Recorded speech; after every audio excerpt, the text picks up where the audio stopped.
Hoy te voy a contar una historia que incluye un incendio que traumatizó a una nación, a un oso bombero y a un Beagle astronauta. ¿Tu camello ha vuelto de vacaciones o qué? Astrofriki. Si sigues este canal desde hace tiempo o si has visto las series sobre el Saturno V y el programa Apolo, supongo que tienes una imagen mental de este programa espacial como un proyecto increíble. Un evento heroico, de proporciones casi mitológicas, la mayor gesta llevada a cabo por la humanidad. Y esto plantea una pregunta importante. ¿Qué cojones pinta Snoopy aquí? Todo tiene su explicación. El 27 de enero de 1967, en la base de lanzamiento de Cabo Cañaveral, Florida, en la plataforma de lanzamiento 34, los astronautas Virgil Grissom, Edward White y Roger Chaffee se instalan en el módulo de mando de la primera nave Apolo. En el programa de ese día de pruebas, una sesión de ensayo para el lanzamiento previsto un mes después. La puerta de la cabina se cierra herméticamente, las comunicaciones ahora se realizan por radio y comienzan los ensayos. Rápidamente surgen numerosos problemas que marcan el resto de la tarde. A las 6:30, un cortocircuito, una chispa y luego un terrible incendio se desatan en el módulo de mando. Nada parece detener las llamas que avanzan a una velocidad alarmante. Los astronautas intentan abrir la puerta de la cabina, pero es en vano. La escotilla no se abre. A pesar de la intervención de los equipos de rescate y los gritos, los tres hombres mueren quemados vivos dentro del módulo de mando. Tomará casi una hora extraer sus restos. El trauma es inmenso en la sociedad estadounidense y para los equipos de la NASA. El programa Apolo sufre importantes modificaciones para corregir las numerosas negligencias reveladas por la comisión de investigación. La presión es enorme. Una directiva de Washington llega al escritorio de Albert Chop, jefe de la oficina encargada de las relaciones públicas de la agencia espacial. Al recibe la misión de encontrar ideas para motivar al personal de la NASA y a los colaboradores externos a implicarse más en la seguridad de los astronautas. Chop trabaja en la solicitud de Washington y se interesa especialmente por Smokey Bear.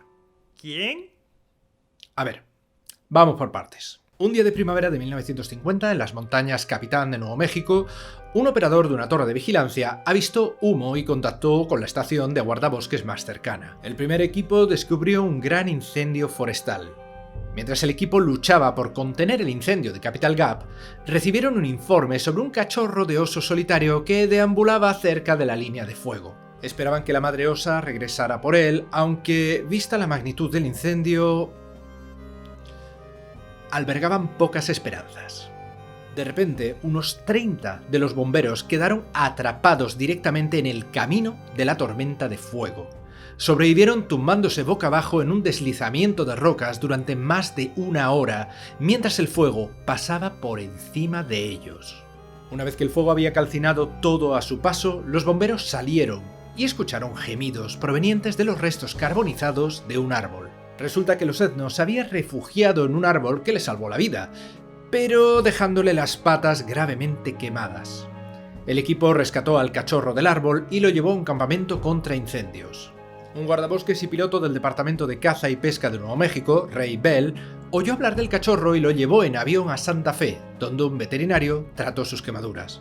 Acto seguido, Bell llevó el cachorro a su casa, donde su esposa Ruth y su hija Judy ayudaron a cuidar al cachorro hasta que recuperó la salud y las ganas de jugar.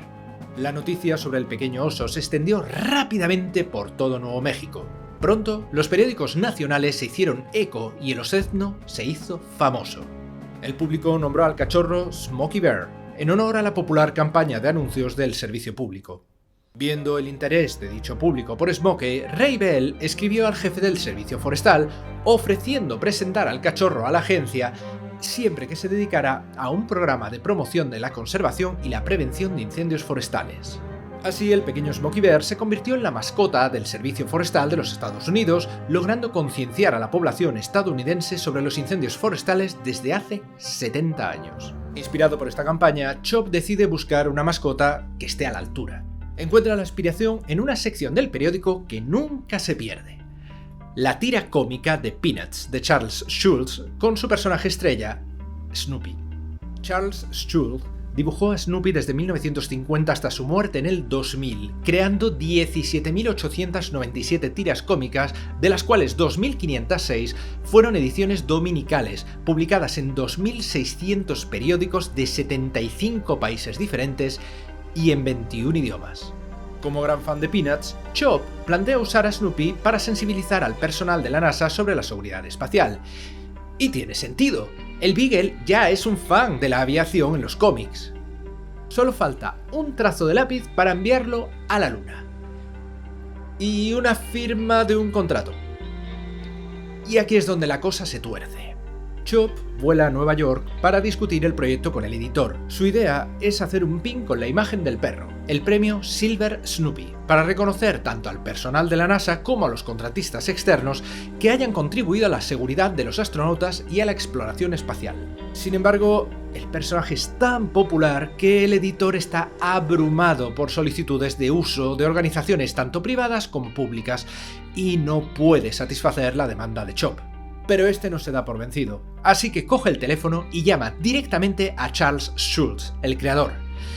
Y como la vida puede ser maravillosa, resulta que el dibujante es un gran admirador de la NASA y acepta inmediatamente que la agencia use a Snoopy de forma gratuita. Acto seguido, el editor también da su aprobación. Chop y Schulz están eufóricos.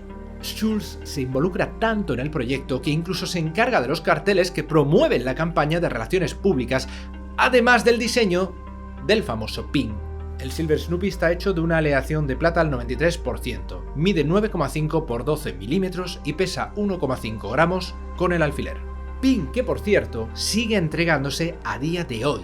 El Silver Snoopy Award premia a quienes contribuyen significativamente al programa espacial y los vuelos tripulados. Los galardonados reciben de manos de un astronauta un pin de plata, un certificado y una carta de los astronautas de la NASA. Menos del 1% de los trabajadores recibe esta medalla cada año, lo que la convierte en un reconocimiento muy valorado en la industria.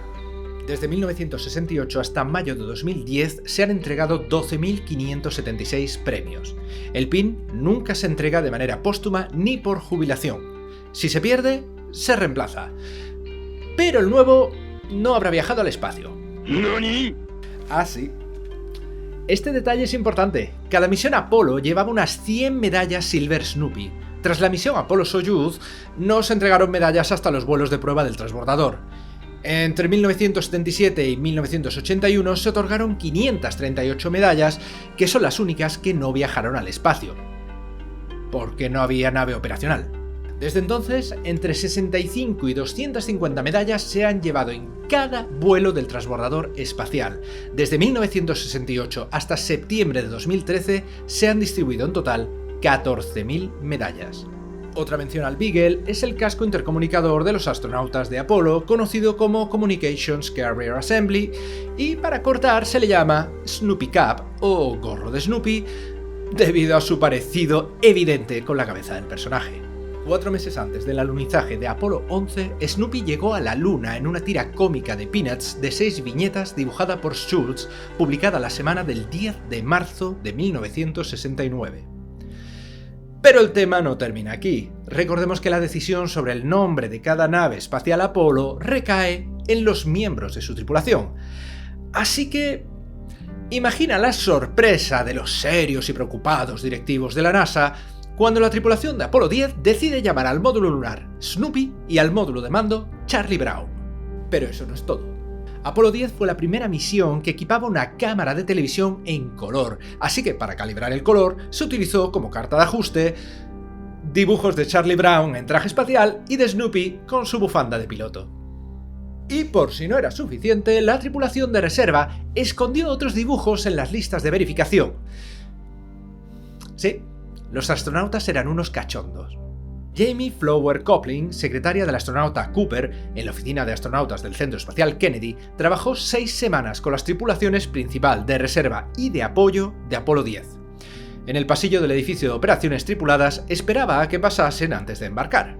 En las fotos se puede ver a Stafford tocando la nariz del peluche de Snoopy que llevaba y a Cernan intentando llevarse a Jamie y a Snoopy al lugar de lanzamiento.